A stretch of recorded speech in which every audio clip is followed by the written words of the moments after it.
The real reason for the Peasant Revolt of 1381, economic grievances, political discontent, and social change in late medieval England.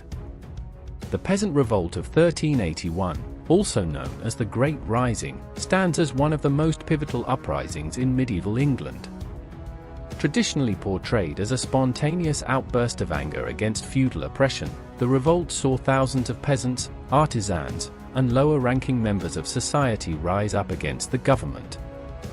Historians have often attributed the rebellion to the imposition of a poll tax by the young King Richard II's government. However, a closer examination reveals that the revolt was not simply a reaction to a single tax or a spontaneous explosion of discontent, but rather the culmination of a complex interplay of economic grievances, political discontent, and social changes that had been brewing for decades. The English Peasant Revolt of 1381 was not an isolated incident. Similar revolts occurred across Europe in the late 14th century, reflecting widespread social and economic unrest. In France, the Jacquerie of 1358 saw peasants rise against their lords, while the Ciompi Revolt of 1378 in Florence demonstrated the discontent of lower urban classes. These continental parallels suggest that the Peasant Revolt in England was part of a broader pattern of upheaval during a period of crisis and transition across Europe. England's specific circumstances, however, were shaped by unique factors such as its ongoing war with France, the political power struggles within its ruling elite, and the specific economic and social pressures resulting from the Black Death. Understanding these elements helps clarify why the Revolt of 1381 took the shape it did and reveals deeper insights into the evolution of English society during a critical period of transition. Economic grievances, the root of discontent. Economic grievances were at the core of the Peasant Revolt of 1381. The late 14th century was marked by severe economic hardship for many of England's lower classes. The immediate cause of the revolt was the imposition of a third poll tax within 4 years, designed to raise funds for the war against France. Unlike previous taxes, the poll tax was a flat levy, meaning that every adult, regardless of wealth, had to pay the same amount. This regressive nature of the tax made it especially burdensome for the poor. When government agents attempted to enforce collection rigorously, they provoked widespread anger and resistance, particularly in the southeastern counties of Kent and Essex. However, the anger over the poll tax was only the surface of much deeper economic discontent. The roots of economic frustration lay in the cumulative impact of decades of economic policies and crises. The Black Death of 1348 to 1350 had decimated England's population, killing between 1/3 and 1/2 of its inhabitants. This demographic catastrophe had profound economic consequences, including a severe labor shortage that led to increased wages. The peasants, who had been bound to the land through feudal obligations, now saw an opportunity to negotiate better terms with their landlords or move to other areas offering higher wages. This newly acquired leverage, however, was met with resistance from the ruling elite. In response, laws like the Statute of Labourers of 1351 were enacted to keep wages at pre-Black Death levels and restrict the movement of workers. These statutes were vigorously enforced, with local justices being given wide-ranging powers to impose fines and other penalties on those who violated wage limits. Records from local courts show a considerable number of prosecutions under these laws, particularly in areas like East Anglia and the Midlands, where tensions were already high. The legislation was deeply resented, as it appeared to deny the peasants the natural benefits of a reduced labor force. The attempt to enforce pre-plague economic conditions in a post-plague world fostered a sense of injustice and frustration among the peasantry, who viewed these laws as an affront to their hard-won gains in the labor market. Furthermore, the period saw a gradual shift from traditional feudal dues, like labor services, to cash rents. While this change might seem beneficial, as it provided a more flexible form of tenure, it also exposed peasants to new forms of economic vulnerability. Peasants who could not afford these cash payments often fell into debt, and local records reveal a growing number of cases where peasants lost their lands or goods due to unpaid rents. Lords, seeking to maximize income, became increasingly harsh in their collection of rents and other dues. In some regions, they attempted to reimpose labor services or claim other traditional rights that had fallen into disuse, leading to bitter disputes and confrontations. In Kent and Essex, where the revolt began, the situation was further aggravated by the enforcement of villenage, or hereditary servitude tied to the land. Many lords, faced with rising labor costs, sought to tighten control over their villeins, enforcing old obligations or imposing new restrictions. The renewed efforts to enforce villenage sparked widespread anger, as many peasants believed they were entitled to freedom based on the evolving economic conditions and the perceived promise of ancient liberties. The intensity of resistance varied by region, but the southeast, with its strong tradition of local independence and relatively large numbers of free peasants, proved to be particularly volatile. By the late 1370s, a significant portion of the peasant population felt squeezed by economic changes that promised freedom but instead delivered new forms of exploitation. Political discontent and the failure of governance. Economic grievances were intertwined with a growing sense of political discontent and frustration with the ruling elite. The late 14th century was a period of intense political instability in England. The young King Richard II, who ascended to the throne in 1377, was surrounded by a coterie of unpopular advisers, including his uncle John of Gaunt. This ruling circle was widely perceived as corrupt and self-serving, accused of mismanaging the war with France, imposing heavy taxes, and enriching themselves at the expense of the common people. The resentment was not confined to the upper echelons of power. Many peasants and townsfolk resented the erosion of local autonomy and the increasing intrusion of royal officials into their lives. The frequent imposition of special commissions to enforce tax collection, such as the poll tax, was seen as a direct attack on traditional local rights and privileges. In many instances, these officials acted in arbitrary and oppressive ways, using their positions to extract bribes, impose fines, and enrich themselves. The chronic abuses of power by local and royal officials generated a profound sense of betrayal among the populace. Moreover, the peasantry felt that the royal government had failed to fulfill its fundamental obligations to protect and provide justice for its subjects.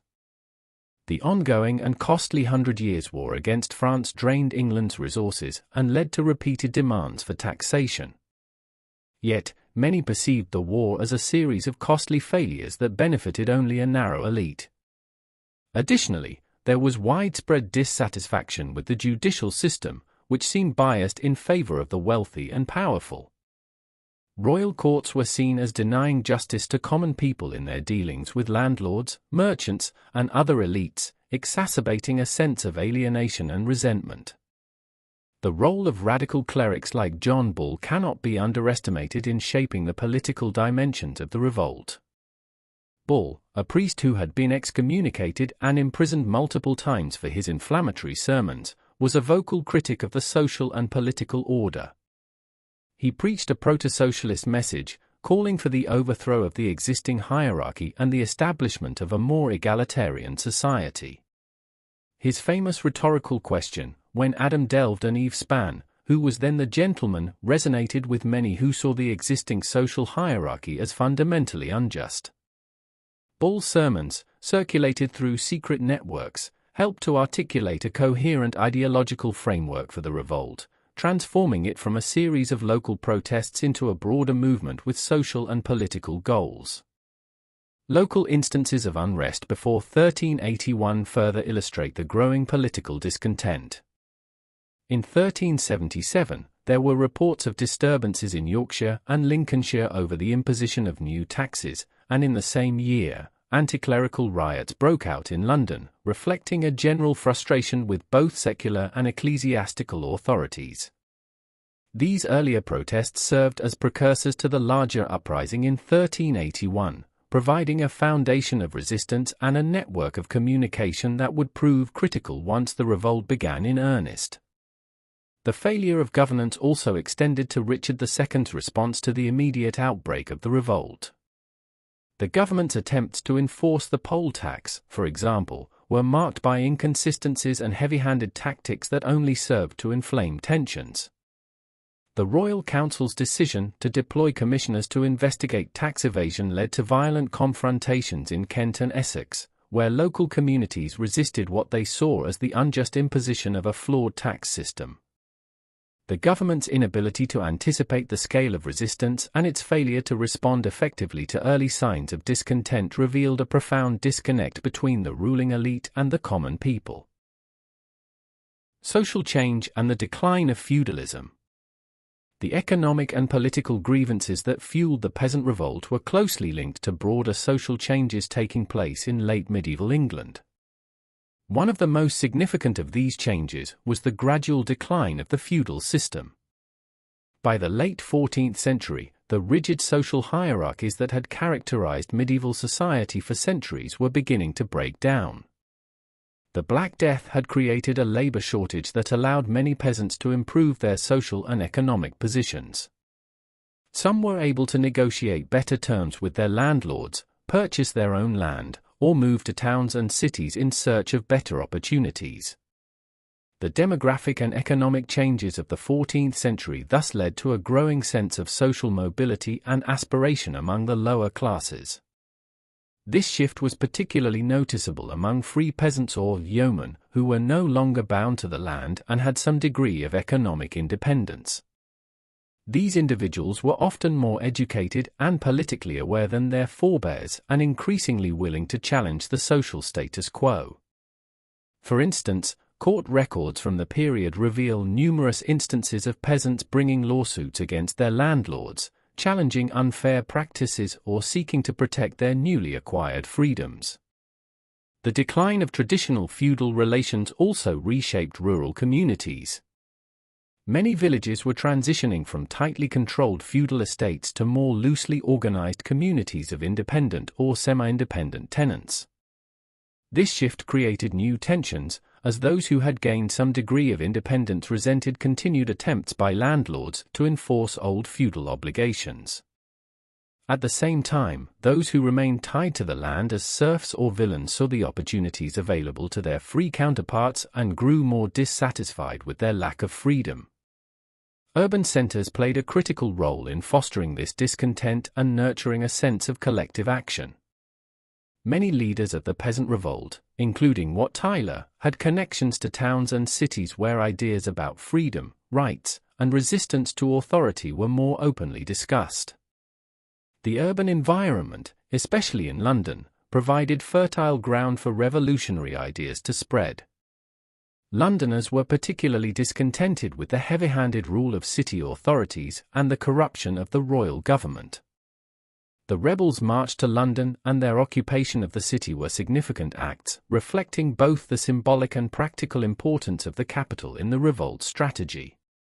The broader social changes of the period thus contributed to a heightened sense of injustice and dissatisfaction with the status quo. The lower classes, who were beginning to perceive themselves as entitled to certain rights and freedoms, were no longer willing to accept their traditional place in society. They began to demand a greater say in governance and a fairer distribution of resources and opportunities. These demands, while not always articulated in clear or consistent terms, reflected a deepening consciousness of social inequality and a willingness to challenge the existing order. Revolutionary ideology or pragmatic rebellion. Historians have long debated whether the peasant revolt of 1381 was driven by a coherent revolutionary ideology or whether it was a more pragmatic response to immediate grievances. Some scholars, particularly those writing in the 19th and early 20th centuries, saw the revolt as an early expression of class consciousness and a precursor to later revolutionary movements. They pointed to the radical rhetoric of leaders like John Ball and the rebels' demands for the abolition of serfdom, the reduction of taxes, and the end of the privileges of the nobility and clergy as evidence of a nascent revolutionary ideology. More recent historians, however, have argued that the revolt was less ideologically driven and more a pragmatic response to specific grievances.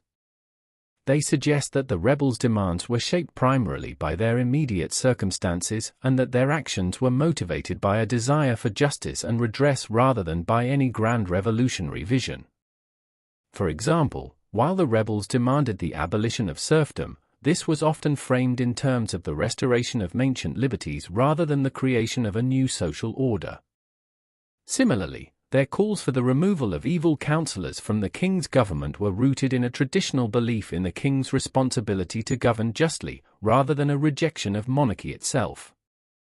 Comparing the Peasant Revolt of 1381 with other contemporary uprisings, such as the Jacquerie in France, 1358, and the Ciompi Revolt in Florence, 1378, reveals both similarities and differences that can help contextualize the English revolt.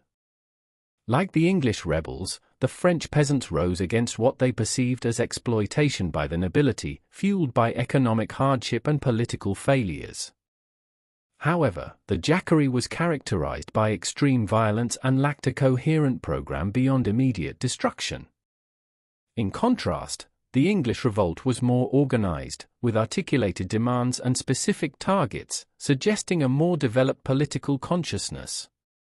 The Ciompi revolt in Florence, involving lower urban classes demanding a greater share of political power and economic justice, shares more similarities with the peasant revolt in England. Both involved organized movements that sought to reform existing systems rather than overthrow them entirely. However, the English revolt had a broader base, encompassing both rural and urban elements, and was driven by a combination of economic, social, and political grievances that reflected the unique conditions of late medieval England. While the Peasant Revolt of 1381 may not have been revolutionary in the modern sense, it clearly represented a significant challenge to the existing social and political order. The rebels' willingness to march on London, attack royal officials, and execute unpopular figures like Simon Sudbury, the Archbishop of Canterbury, and Robert Hales, the treasurer, demonstrated a level of organization and determination that went far beyond mere spontaneous protest. The uprising's rapid spread across southern and eastern England suggests a level of coordination and communication that implies a degree of ideological coherence, even if this was not always fully articulated. The role of leadership and local dynamics.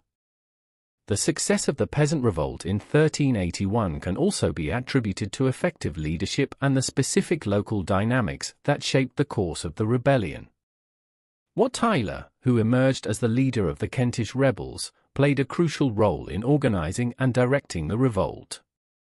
Tyler's leadership was characterized by charisma, tactical acumen, and an ability to articulate the grievances of the common people. His demands for the end of serfdom, the abolition of feudal services, and the removal of corrupt officials resonated deeply with a discontented populace, allowing him to galvanize support quickly. Local dynamics also played a critical role in the uprising. The counties of Kent and Essex, where the revolt began, had long been areas of tension and resistance to seigneurial control. In these regions, many peasants had already experienced a degree of autonomy and freedom from manorial obligations, and there was a strong tradition of local resistance to external authority. When government officials attempted to enforce the unpopular poll tax, they encountered fierce resistance from communities already resentful of outside interference. The arrest of village leaders by royal agents was often the spark that ignited rebellion in these areas, as local communities rallied to defend their autonomy and protest against what they saw as unjust and oppressive measures. The revolt spread to other areas, such as East Anglia, the Midlands, and the Thames Valley, further highlights the role of local dynamics. In East Anglia, for example, the revolt was fueled by long-standing grievances against the practices of local landlords and the corruption of royal officials. The rebellion there took on a particularly violent character, with attacks on manorial records and the destruction of property, reflecting a deep-seated anger at the local manifestations of feudal control. In the Midlands, the rebellion intersected with pre-existing tensions between townspeople and local elites, demonstrating the ways in which local grievances could feed into a broader movement of revolt. Conclusion: the real reason for the Peasant Revolt of 1381. The Peasant Revolt of 1381 was not merely the result of a single tax or a sudden outburst of anger. It was a complex and multifaceted movement rooted in a wide array of economic, political, and social factors. The revolt was sparked by immediate grievances, such as the imposition of the poll tax and the arbitrary actions of royal officials, but these were only the final straws that broke the camel's back. Beneath the surface, the rebellion was fueled by deeper structural changes, including the economic hardships imposed by the Black Death, the social tensions arising from the decline of feudalism, and the political dissatisfaction with the governance of King Richard II's regime. While the revolt did not achieve all its aims, and was ultimately suppressed, it left a lasting legacy. The uprising forced the ruling elite to reconsider their policies and contributed to the gradual erosion of feudal structures in England. It also highlighted the growing assertiveness of the lower classes and their willingness to challenge the established social and political order. As such, the Peasant Revolt of 1381 can be seen as a pivotal moment in the long-term development of English society, one that reflected the complex interplay of economic forces, political tensions, and social changes that characterized the late medieval period. The long-term effects of the revolt were profound, influencing future conflicts and reforms.